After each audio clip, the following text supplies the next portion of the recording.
محفوظ جگہ پہ ایک ملاقات کروائی، لیکن اس کے باوجود بھارت نے پہلے جو ہے وہ اقرار کیا، بھارتی سفارتکاروں نے یہ عندیہ دیا کہ وہ خاص طور پہ جو پاکستان نے عالمی عدالت انصاف کے فیصلے کی روشنی میں جو ہے وہ بھارت کو ایک سہولت دی ہے، بھارتی جاسوس کو ایک سہولت دی ہے کہ وہ field general court marshal K فیصلے کے خلاف، جو کہ سزائے موت کا فیصلہ ہے، اس کے خلاف جو ہے وہ اسلام آباد ہائی کورٹ میں اپنی نظر ثانی کی اپیل جو ہے وہ دائر کر سکتا ہے۔ 60 روز کا وقت ہے جو کہ 19 جولائی رات 12 بجے تک جو ہے وہ ختم ہو رہا ہے۔ اس حوالے سے پاکستان نے تمام تر سہولت دی، لیکن اس کے بعد جب نئی دلی سے وزارت خارجہ سے وہاں سے بیان جاری ہوا تو وہ انتہائی گمراہ کن تھا۔ بھارت کے جو اوچھے ہتھ کنڈے ہیں ان کے مطابق تھا۔ بھارت نے ایک دفعہ پھر جو ہے وہ یو ٹرن لیا اور پاکستان پر شدید اعتراضات اٹھائے۔ بھارت نے یو ٹرن لیا اس معاملے پر۔ فیصل رضا ہمارے ساتھ رہیے گا، دفاعی تجزیہ کار امجد شعیب صاحب نے ہمیں جوائن کیا۔ امجد صاحب بہت شکریہ آپ کے وقت کا۔ دیکھا جائے تو وزیر خارجہ کا بھی اس پر موقف سامنے آیا، انہوں نے کہا کہ انڈین سفارتکاروں کا جو رویہ تھا وہ حیران کن تھا۔ اگر سفارتکاروں نے کلبھوشن سے بات ہی نہیں کرنا تھی تو پھر وہ آئے کیوں اور انہوں نے رسائی کیوں مانگی؟ اس پر کیا کہیں گے؟ اور آج تیسری بار قونصلر جنرل تک رسائی دی گئی ہے۔ بسم اللہ الرحمن الرحیم۔ دیکھیے ہمارے وزیر خارجہ بھی بڑے بھولے ہیں۔ یہ ملاقاتیں جو ہیں ان کا مقصد صرف پاکستان کو بدنام کرنا ہوتا ہے۔ وہ یہاں آئیں گے، واپس جائیں گے، ایک کہانی جنم لے گی، جھوٹ کا پلندہ کھلے گا، آپ کے منہ پہ کالک ملنے کی کوشش کی جائے گی۔ آج پھر آپ نے دعوت دی، آپ نے مزید دعوت دی کالک ملنے کے لیے، وہ پھر جائیں گے، واپس جا کے پھر آپ کے اوپر توفر مختلف قسم کی الزامات عائد کریں گے کہ جی انہوں نے یہ نہیں کیا، وہ نہیں کیا۔ بھارت صرف جھوٹ بولتا اور اس کا صرف ایک مقصد ہے پاکستان کو بدنام کرنا، آئسولیٹ کرنا اور دنیا میں ہماری حیثیت کو چیلنج کرنا۔ یہ چیز ہمارے لوگوں کو سمجھ نہیں آتی۔ ہم کیوں بار بار ایسے ہی ان کے منہ لگ رہے ہیں، کیوں بار بار اس کو، کیا میڈل ملنے والا ہے کوئی فارن آفس کو یا شاہ محمود قریشی کو؟ اس پہ کہیں سے اس کی ریکگنیشن آئے گی؟ پہلے جو کچھ آپ نے کیا کیا اس کے اوپر ریکگنیشن میں؟ پچھلی دفعہ آپ نے ایک انسانی ہمدردی کے تحت میٹنگ کروائی، اس کی والدہ بلائی، اس کا کیا ملا آپ کو جا کے؟ تو کیا کہا انہوں نے؟ جو بھارت کے کونسلر تھے انہوں نے جا کے کیا کہا؟ انہوں نے تو مقصد یہ کہنے کا کہ ان کا مقصد ہی یہی ہوتا ہے کہ پاکستان کے اوپر کیچڑ اچالا جائے۔ آپ بار بار موقع مہیا کر رہے ہیں ان کو، بھائی آؤ کیچڑ اچھالو، کام رہ گیا تھوڑا کیچڑ کچھ اور لے آؤ۔ انسانی ہمدردی وغیرہ ساری چیزیں ملک کے وقار کے ساتھ ہوتی ہیں، ملک کے قوانین کے ساتھ ہوتی ہیں اور دوسروں کے اپنے اعمال کے ساتھ ہوتی ہیں کہ بھارت کیا کر رہا ہے۔ وہ کشمیر میں جو کچھ کر رہے ہیں وہ انسانی ہمدردی ہے، جو بھارت میں مسلمانوں کے ساتھ کر رہا ہے وہ انسانی ہمدردی ہے۔ آپ اس کا نام کیوں نہیں لیتے؟ آپ کیوں نہیں اس کو کہتے کہ ہم نے آپ کو موقع دیا، ہم نے اس کی والدہ بھی ملائی، اس کے بیوی بھی ملائی، اور آج بھی ہم آپ کو موقع دے رہے ہیں، اور آپ کیا کر رہے ہیں کشمیر میں؟ شاہ محمود قریشی ایک ہی بات رٹتے جا رہے ہیں، وہ آئے تو یہ پیچھے سے آوازیں دیتا چلا گیا۔ یہ کام تو آپ اس سے بھی کروا سکتے تھے۔ آپ کلبھوشن کو کہتے کہ یہ ریکارڈ کرو، تم مجھے ہمیں بتاؤ تمہاری میٹنگ کیسی رہی۔ شاہ محمود قریشی کو تو بیان دینے کی ضرورت نہیں تھی، اس کی ریکارڈنگ چلاتے آپ کی چینلز پہ، وہ بتاتا ہے کہ جناب میں آوازیں دیتا رہا، ان کو میرے اچھے آئے تھے، یہ ہمارے کونسلر میری بات ہی نہیں سنی انہوں نے۔ اس کے منہ سے کبھی بات کی کوئی بکت کچھ اور ہوتی، یہاں یہ منہ کو لگا کے بیٹھ گئے ہیں شاہ محمود قریشی، روزانہ ہمیں سننے کو مل رہا ہے کہ جی آئے کس لیے تھے؟ وہ آئے تھے بھائی آپ کے اوپر کیچڑ اچھالنے کے۔ تو ان کو خدا کا نام لینا چاہیے، تماشا بند کرنا چاہیے۔ وہ کشمیریوں کے ساتھ جو ظلم کر رہے ہیں، جو بھارت میں مسلمانوں کے ساتھ کریں، آپ کی زبان نہیں ہے کہ آپ اس کی بات کریں، اور یہ ان کو موقع دے دے کہ اپنے اوپر کیچڑ بار بار اچھلوانے کے لیے ان کو موقع مہیا کر رہے ہیں۔ میں بڑا مایوس ہوں کہ یہ اس طرح کے کام نہیں کرنے چاہیے، آپ نے بہت کر لیا بس۔ صحیح ہے، بہت شکریہ۔ امجد شعیب صاحب ہمارے ساتھ موجود تھے، جبکہ ہمیں ہمارے نمائندہ بھی اس معاملے پر آگاہ کر رہے تھے۔ عالمی عدالت انصاف کے فیصلوں پر عمل درآمد، پاکستان کا ایک اور فراخ دلانہ اقدام، بھارت کو جاسوس کمانڈر کلبھوشن یادیو تک تیسری بار قونصلر رسائی دینے کا فیصلہ کیا گیا ہے، جبکہ وزارت خارجہ نے تصدیق کر دی ہے۔ ناظرین، کراچی میں جولائی کے مہینے میں گرمی کا 38 سالہ ریکارڈ ٹوٹ گیا۔ 1982 میں جولائی میں درجہ حرارت 42 ڈگری سینٹی گریڈ ریکارڈ کیا گیا تھا۔ ڈائریکٹر محکمہ موسمیات سردار سرفراز کا کہنا ہے 38 سال بعد جولائی میں درجہ حرارت 41 ڈگری کو چھو رہا ہے۔ رواں سال کراچی میں جولائی کے مہینے میں غیر معمولی گرمی پڑ رہی ہے۔ کراچی میں عام طور پر جولائی میں درجہ حرارت 33 سے تجاوز نہیں کرتا ہے، اور اب کراچی میں جولائی کے مہینے میں گرمی کا 38 سالہ ریکارڈ ٹوٹ گیا ہے۔ اسی حوالے سے بات کر لیتے ہیں، ہماری نمائندہ کرن خان ہمارے ساتھ موجود ہیں۔ کرن خان، اس حوالے سے میٹ آفس کیا کہتا ہے کہ گرمی کا زور اتنی شدت کیوں اختیار کرتا جا رہا ہے؟ جی بالکل، اس وقت کراچی میں شدید گرمی پڑ رہی ہے اور 68 سالہ ریکارڈ جو ہے اس مہینے کا وہ ٹوٹا ہے جب پارہ 41 ڈگری سینٹی گریڈ پر آیا، کیونکہ اس سے پہلے 1982 میں جو ہے وہ 40 ڈگری سینٹی گریڈ ریکارڈ کیا گیا تھا ماہ جولائی کے اندر، جس کے بعد اس وقت سب سے زیادہ درجہ حرارت پہلے 41 ڈگری سینٹی گریڈ اور اب 42 ڈگری سینٹی گریڈ جو ہے درجہ حرارت ریکارڈ کیا گیا ہے، اور اگر یہ 42 ڈگری سے 42.3 پر یہ درجہ حرارت جاتا ہے تو پھر 1958 کا ریکارڈ بھی ٹوٹ جائے گا اس مہینے کا، جو جولائی میں 1958 میں ریکارڈ کیا گیا تھا وہ 42.2 ڈگری سینٹی گریڈ تھا۔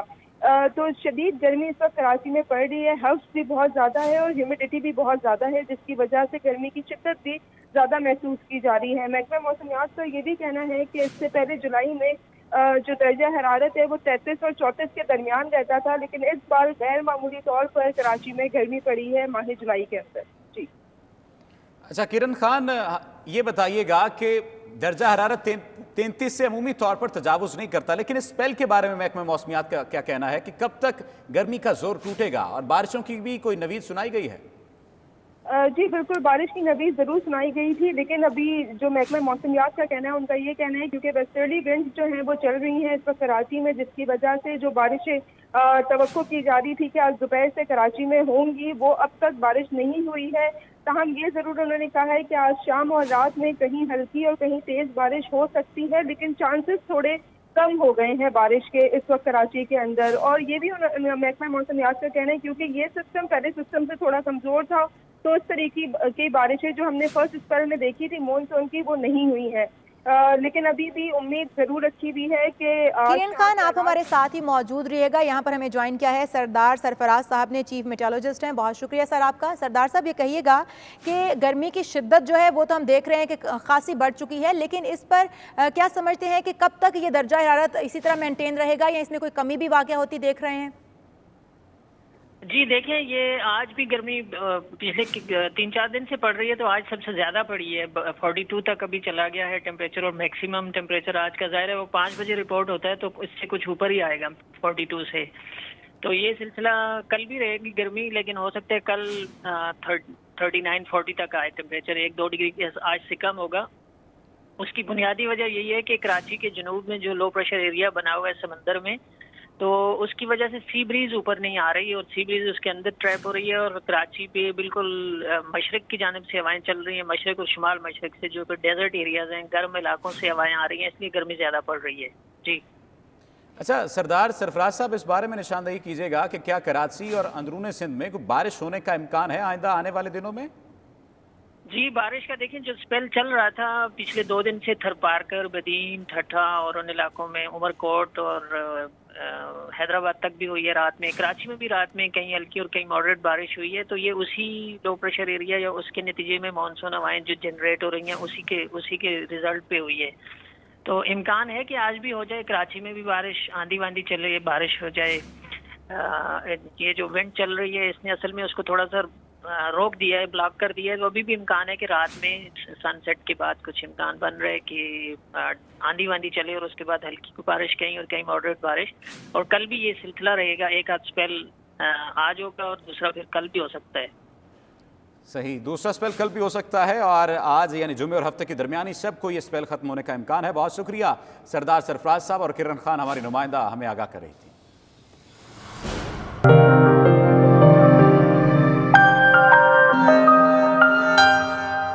برطانیہ نے الزام لگایا ہے کہ روس نے نہ صرف 2019 کے برطانوی انتخابات میں دخل اندازی کی کوشش کی، بلکہ حال ہی میں کرونا ویکسین کا ڈیٹا بھی ہیک کرنے والے ہیکرز کی پشت پناہی میں بھی ملوث ہے۔ تفصیلات کے لیے دیکھتے ہیں غلام حسین آوان کی یہ رپورٹ۔ پر برطانوی انتخابات میں مداخلت کا الزام برطانوی وزیر خارجہ ڈومین راب نے آکسفورڈ میں ایک تقریب کے دوران خطاب کرتے ہوئے لگایا۔ ان کا کہنا تھا انہوں نے آج پارلیمنٹ کو آگاہ کر دیا ہے کہ امریکہ برطانیہ فری ٹریڈ معاہدے کے حوالے سے روس نے حساس دستاویزات عین اس وقت جاری کی جب برطانیہ میں 2019 میں الیکشن ہو رہے تھے۔ روس نے یہ دستاویزات جاری کر کے برطانوی انتخابات پر اثر انداز ہونے اور دخل دینے کی کوشش کی۔ Well, we're in a position now to say that we believe, we know with reasonable confidence that Russian actors were involved in trying to interfere with the 2019 election, principally through trying to spread, amplify online illegally obtained leaked documents relating to the UK-US free trade negotiations. There's a criminal investigation ongoing, so I can't say too much more than that. It is important to wait on the specific attribution, but we will reserve our right to take appropriate measures when we have the conclusion of that investigation.